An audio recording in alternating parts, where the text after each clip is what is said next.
Ladies and gentlemen, welcome to another special short style episode heading into Super Bowl. I don't even know the name of it because I don't care about it with the Philadelphia Eagles, or as some kid on TikTok, little kid calls them the Grumpy Pigeons, I think. So the Grumpy Pigeons and the Chiefs are playing on Sunday, but you have me, miserable Kevin, and Aidan here who is thriving in life. Hello. Hello, I am thriving. There's a calmness that's over me right now. You know me. I'm usually the fan that freaks out. Right now, I feel like the seas after a storm. It's just calmness now. Like once that kind of washes over and it's just kind of that calmness arises. That's where I'm at right now. So are you like gonna watch the last Super Bowl and watch Silver Linings Playbook and watch Invincible and all that this weekend leading up? I'm going to watch a lot of the games that we had this season, all my favorite games to put me in the mood for Christmas Eve. That was not my the maybe I'll mix in the pick six of Josh Sweat when we went up 10-0. That was fun. Just to put myself in like the good mood. When I played basketball, I would watch hoop mixtapes of like remember those? And it'd be like John Wall, Austin Rivers, all those guys before I played basketball games. Kind of the same logic here. Yeah. I'm just gonna watch all my favorite games from this year. This is a fun fact, and I would love to know how people feel about this. I have never watched Super Bowl 52 again from start to finish. Like I've never sat down just the full 60-minute version of the game. Just so you probably shouldn't do it again. You probably should not do it. Not this weekend. The time will come. It'll be like some catastrophe happens in life, and I'm just like, now's the time that I need this. Once you get engaged and you're on your bachelor party, like flying there, like wherever, like if you're to like Vegas or something, you should watch it on the plane heading to your bachelor party. Oh, yeah. My bachelor party will just be like 72 hours of drunken, just be like, dude, remember when Zach Ertz made that catch? We got two. Dude, you might have 7 by then. Who knows? Yeah. Remember that time that Kaiser White came across the middle and just ended Pacheco? Dude, unreal. Juju Smith-Schuster got clamped. He got clamped by Darius Slay. It'll just be that for 72 hours. Nowhere. Oh God. That'll be it. Yeah. So that's my weekend. Just setting up the plans and just watching all the highlights of all the good times this year and have one last ride on Sunday night. I think that should be content for the show. I think you should record yourself watching these and then like speed it up and just put out a video. Have you been? Oh, that actually would be a good content idea. Yeah. I've always said that, like, I always wanted to get like my heart rate like during a game. And now I think the Apple Watch does that. So maybe I'll do that for the game is have this set because I know it's not healthy. Like I think we should. I think we need Vince to like set. Well, last time we had Vince try and set up a camera somewhere, he didn't bring the right charger. But I think he should just set up a camera in the corner of your place. Listen, the last time Vince got a camera, we got Devontae Smith, so maybe we'll let him do it this time. And I got Micah Parsons. So yeah, I was just saying this kind of worked out. I think that was good luck. I'm just this I guess the scariest part for me is I have the same calmness because like I am resolved to the notion that I feel like I already know they're gonna win. And I'm not doing like the reverse curse, nothing like that. Like I think I've been saying it for weeks. Like I legitimately think they're going to win. I think they have every advantage health. I think they have every advantage matchup. I think they have the vibe, everything. So I think I'm just like, what am I going to do? Like, okay, I'm angry. I'm upset, but it's like, I'm numb. You've mentally accepted it. You have to compartmentalize it and just realize like the silver linings of it, that it helps the podcast. Everything's been growing. So that helps, happy wife, happy life. Like she gets the Super Bowl. She'll be happy. The family will be happy. So it's like, at least once you start to what's the word I'm looking for? I just compartmentalize. Thank you. And look at the silver linings. At least you have that. I agree with you in the sense we'll probably do like an official prediction of how the game's going to go. I do think we win, which is why I'm calm. I think last time, Super Bowl 52, I was calm then too, but it was in the sense of I know that we're going to win. Like it's just time.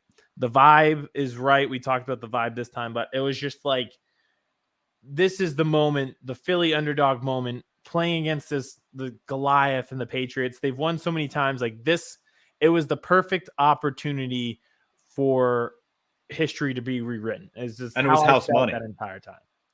What's You were playing with house. You were playing with house money in that game too. We were, and it was just like everything stacked against us, and that's exactly how the first Philly Super Bowl should be written.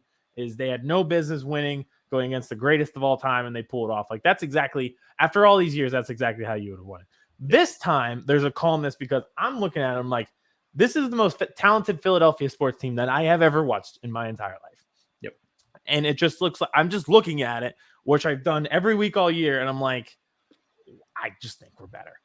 And that's so it's a different calmness this time around. And it's in terms of just trusting the talent. And back then I just trusted the story was written. I legitimately want to. I know we can find stats anywhere. I want to look it up and see if any other time in Super Bowl history, if a team had all 22 starters available. That is a great question. Because from beginning of year, like week 1 starters too. Mm-hmm. Like Derek Barnett is the only person on IR, but he didn't technically start. It was Sweat. Yep. Reddick, obviously. Yep. And then Graham and Barnett were the backup. So you're right. I think this, and now that CJ Gardner-Johnson's back and Maddox is healthy, 22 and Dickerson's playing, right? Dickerson's playing. Yeah, everybody's there. Yep. That's a great question, honestly. It's scary. when we blow up, we've got great producers already in Vince and Eddie. We'll add like another person who will just be our stats guy. Yeah. We definitely need a stats guy. Yeah. And it's just like, and you have to take advantage of this, right? This is one of those things like you have all 22 starters. Yes. You're going against a banged up team. You might be going against like the baby goat or whatever, but like you have to take advantage of this. Okay. Yes. This is where I want to be very clear with Eagles fans. I don't want to hear after this game, like if we lose this game and you're like, oh, we'll be back next year. No, that's not how the NFL works. Nope. It is never how it's been how it worked. Nope. Rob and I talked about it yesterday on the interview. I was watching like this Phillies the day after they lost to the Yankees in the World Series. So taking you back to good times. And this TV show saying, will the Phillies be back? And they're like, oh, of course they'll be back. They've got this young core. They just got back. Yeah. Over a decade later. Didn't win it. They just got back to the World Series. So there's nothing guaranteed. And part of the reason that you have all this talent is the elephant in the room that your most important player doesn't get paid like the most important player on the team. That's why you're so deep. That's why you have all this talent. You have to take advantage of it. There's no, oh, well, we'll get him next year. No, it never works like that. Once he gets paid, if he's getting $45 million a year, right? There's guys like Gardner-Johnson, Bradbury. They're all up for contracts. Mm-hmm. Now, we saw CJC with our guy from Chat Sports, Chase Sr. And is there anyone having a better week than Chase? No, I love it. He asked CJ, looking long term. He's like, all I want to do is be a champion, and why wouldn't I want to come back here? But let's say even the Houston Texans, right? They have D'Amico Ryans now, one of the best defensive minds in the game. Let's say they throw him stupid money. See ya. Or the Chicago Bears pair him with Jaquan Brisker because they've got insane money to spend. Yep. Just things like that. I do think that his deal would get done. Bradbury is the one where I think he'll get paid somewhere else. And you and I are going to mock draft Joey Porter Jr. to the Eagles again and again and again. But you're right. Like, it's like now you have to make these decisions on people like CJ Gardner-Johnson and James Bradbury, who were the ones who put you over the top this offseason. Because you have to pay Jalen Hurts, which brings it full circle. Because the reason I don't think the Chiefs are as talented is because they're paying Patrick Mahomes $500 million, and he is the greatest player in the game.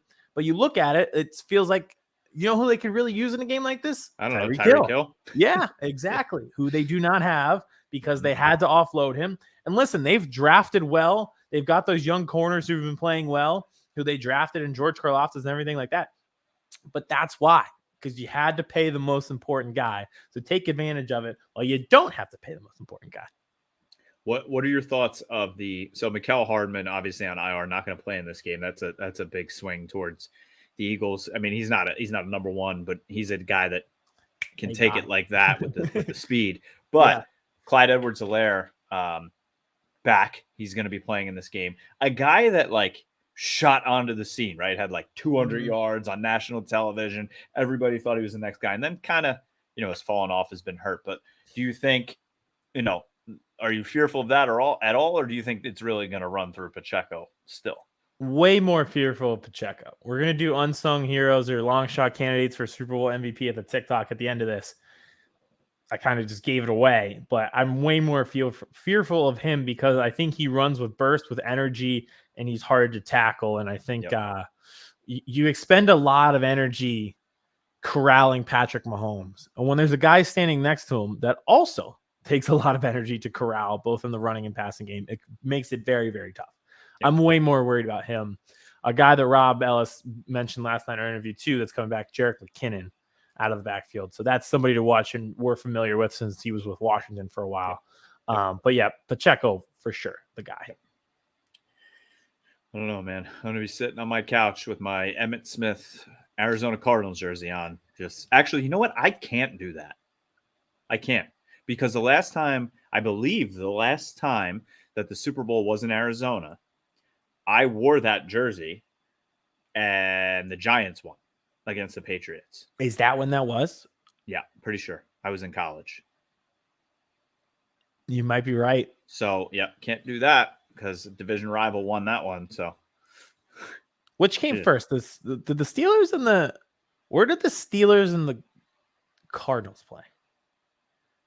It wasn't in Arizona because Arizona, that would have been a big thing if they played at home. Was that in Tampa? Well, totally unrelated to this, but I was thinking about where that game was.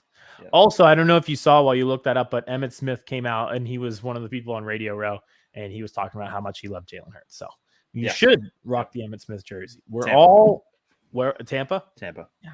Okay. That's what I thought, but sometimes these get jumbled.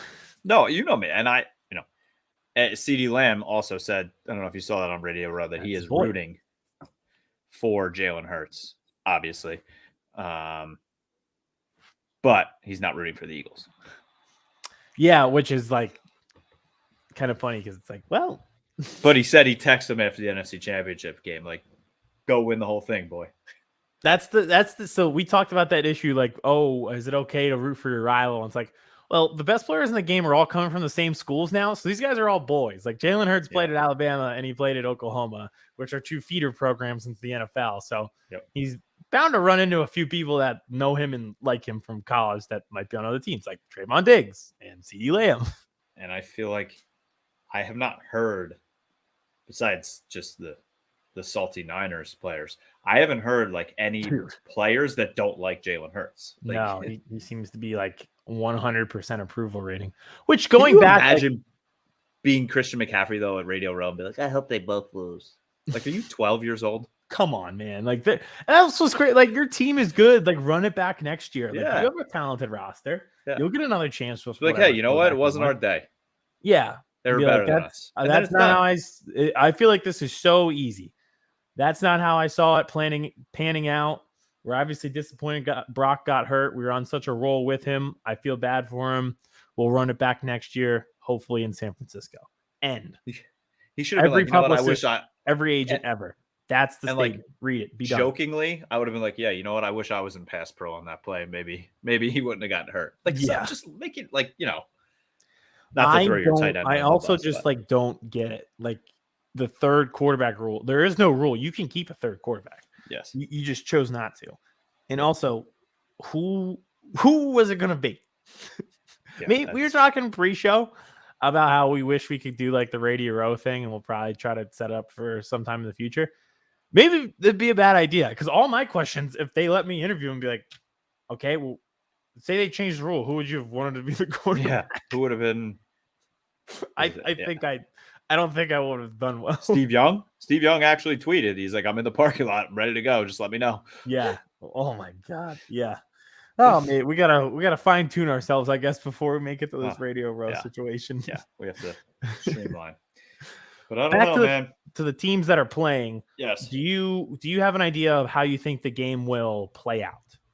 Not, I know you think the Eagles will win, but in what manner? Because I know we had Vince on. He said Vince Quinn, I guess I should say. Yep. He thinks this could be double digits Eagles. I'm not as positive. I'll get into mine, but what do you think?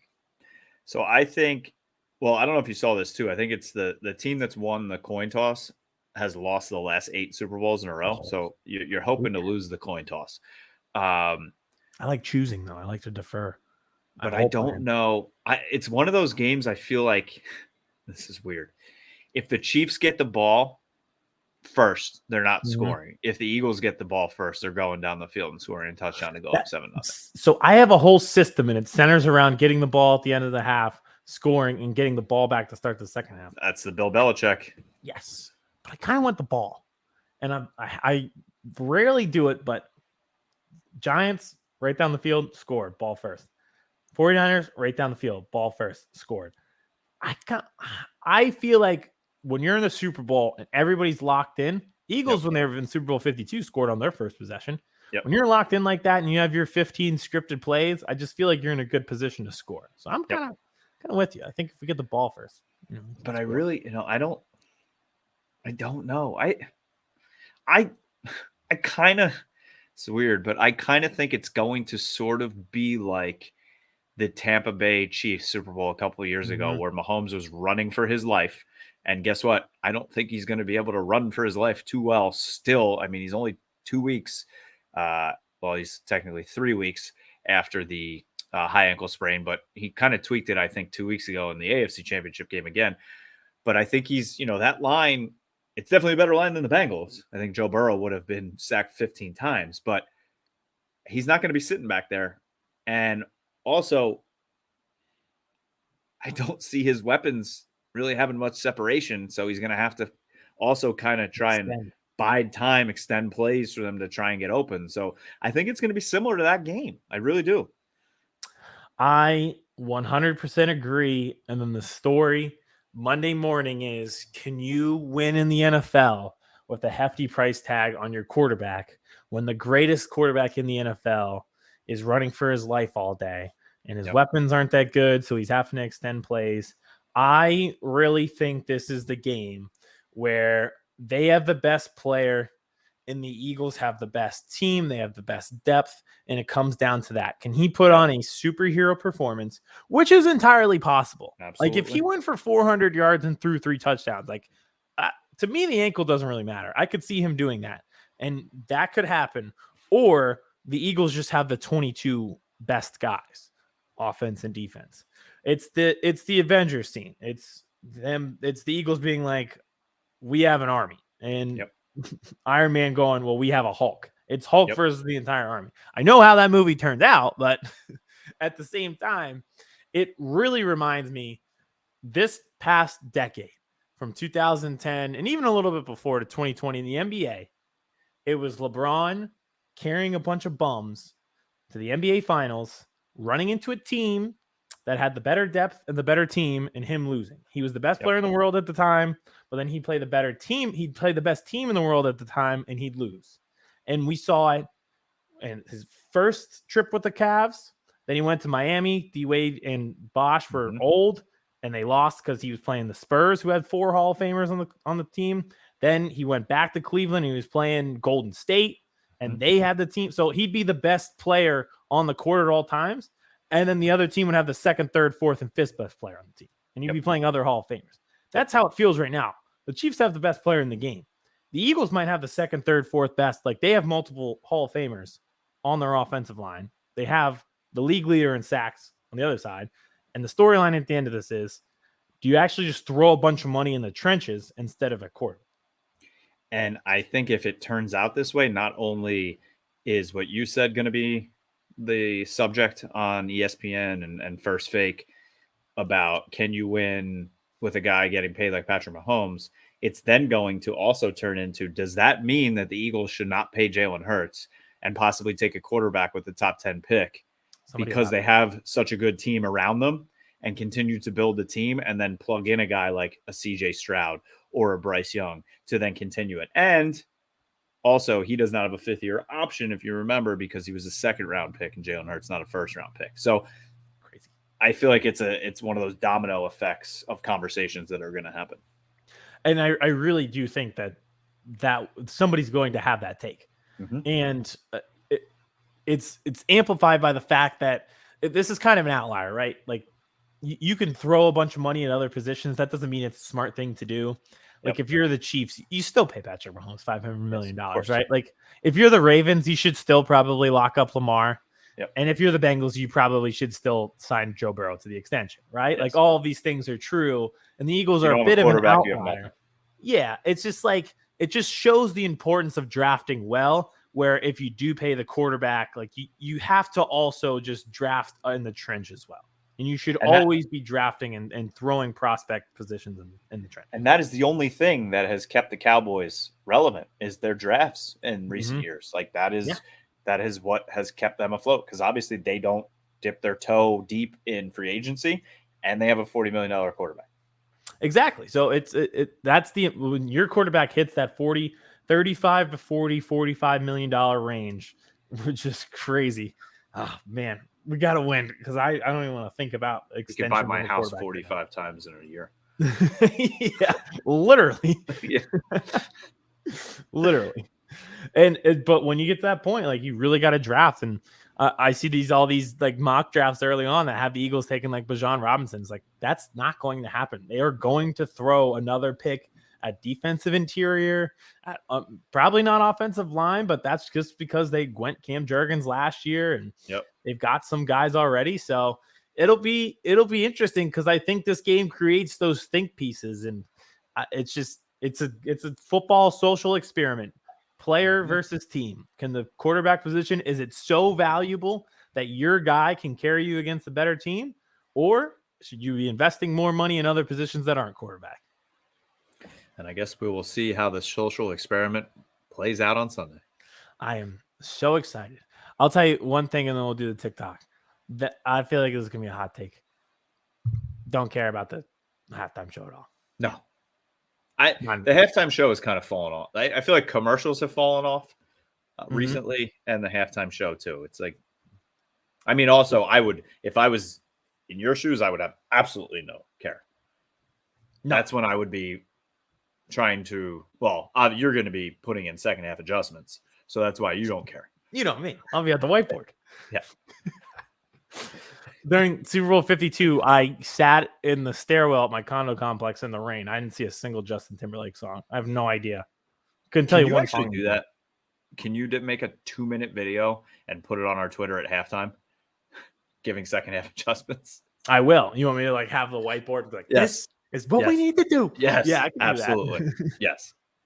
The only way you're going to do that, though, is if they're not down like 21-3. If they're down, I think that'd be I'd give a hell of a speech if we were down 21. You would. I just don't know if you mentally would be able to do it. I think. Here's a take. If we were down 21 and came back and won, I may never watch again. I peaked. There's nothing better than that to me. And I have this thing, like I have such a bad habit. I always look at the clock, and I'm like, go faster. Come on. Like anytime my team has a big lead, I hate having a big lead. Yep. And I'm just like, just hurry up. Yeah. Oh, you're telling me. I don't know, Jacksonville, Green Bay. Yeah, I know all about it. Yeah.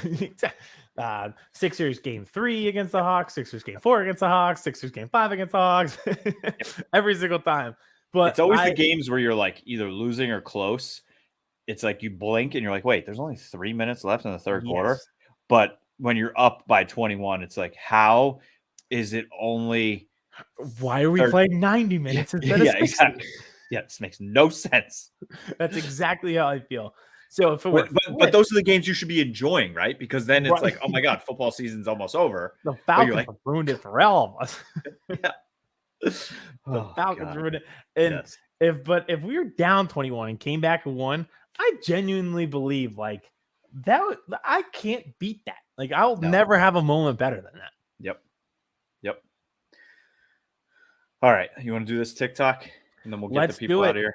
Yeah, we kind of foreshadowed a little bit when we were going over the game, but we're doing long shot candidates for Super Bowl MVP. So we each have 3 of them here for us. I'll just say this.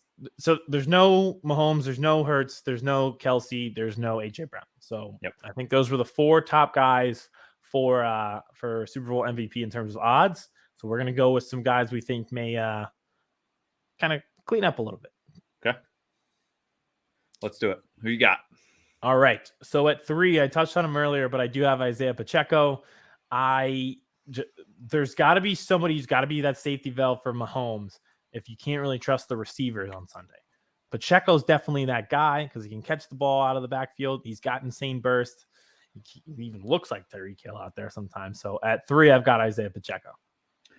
3, and there's only one reason I have him here. It's because I feel like hell is going to happen one way or the other for me. So either 1, it's going to be the Eagles are going to win the Super Bowl, and that's living hell for me. Or 2, Juju Smith-Schuster is going to win MVP, and then we're going to be in the living hell of him, Patrick Mahomes' brother, and Patrick Mahomes' wife on TikTok and doing dances for 6 straight months. That is the life I live. There was a rumor a year ago that the Eagles offered Juju Smith-Schuster a 1-year deal. I can't think of a worse fit than Juju in Philadelphia. Oh, he would not. Disaster. I think that somebody on the team would have stepped on his ankle purposely at practice, so then he would have just gone away. Oh God! Imagine if you got Juju instead of AJ Brown. We would not be doing this show. Nope, we would not.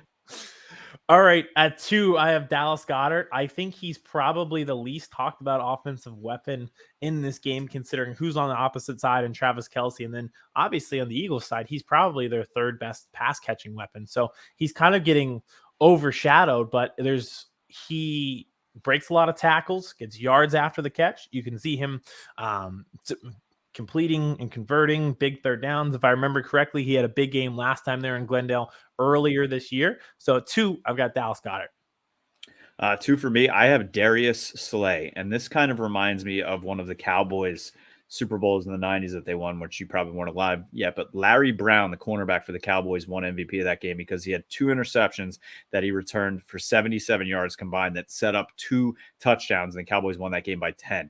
I could see this kind of being the same sort of thing. Slay likes to get his hands on the ball, and he's good at it. He's going to clamp down these receivers.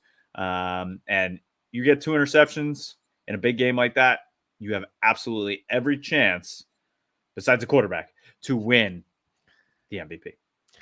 So I'm actually right there with you. I've got Darius Slay at 1. We know how the Eagles won their last Super Bowl. It came down to you got to get 1 stop, force 1 turnover, and they did. That was a strip sack. How about a pick this time? Get some pressure on Mahomes. Ball goes up in the air. Darius Slay comes down with it. He has a big game, and that seals it. That's the cherry on top to win them the Super Bowl. I think in that situation, you would give the MVP to Darius Slay. So on the defensive side of the ball, if there's somebody to do it, he has that big play potential, a la the nickname Big Play Slay. 1 for me. We're just opposite here. I'm going Dallas Goedert at 1. I've been saying it to you for a couple days now that I could see him outplaying Travis Kelce. There's no talk about Dallas Goedert in this game, and he is an absolute monster. He is a werewolf. We talked to Quinn about it the other day.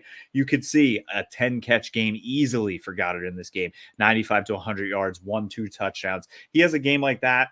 Again, besides a quarterback, he will absolutely be in line for MVP, and he's going to Disney World. That'll be another one. If he wins MVP, they're going to look at the contract and be like, oh my goodness, what a steal. There's a lot of guys on deals that if they were to re-sign this offseason, wouldn't be making the money they do now. Him and Josh Sweat signed at the same time. They wouldn't be getting the contracts that they have right now. It'd be a lot higher. Well, Aidan, enjoy it. And I'm saying that with all sincerity as your friend and as your co-host. Enjoy the weekend. Enjoy the game. I hate you, but it is what it is. I'm 35 years old now, and it's like I can't be a petty little bitch anymore. It's like, it's life, it's reality. The Eagles are in the Super Bowl, and there's nothing I can do about it. So I at least hope some of my good friends who are not obnoxious like you, I'm not going to say Vince, my wife, I hope you people can actually enjoy it. And hopefully one day soon. I don't know what I'm going to do. I have a stupid fucking banner in the basement for my wife. I don't know. I said, what happens if they win? I'm just going to take a Sharpie. Yeah, stitch it on. Yep. So we'll see. But Aidan, good luck. Godspeed. Thank you very much. For the first time in Birds vs. Boys history, when you hear from us next time, one of us could be a Super Bowl champion. Not me.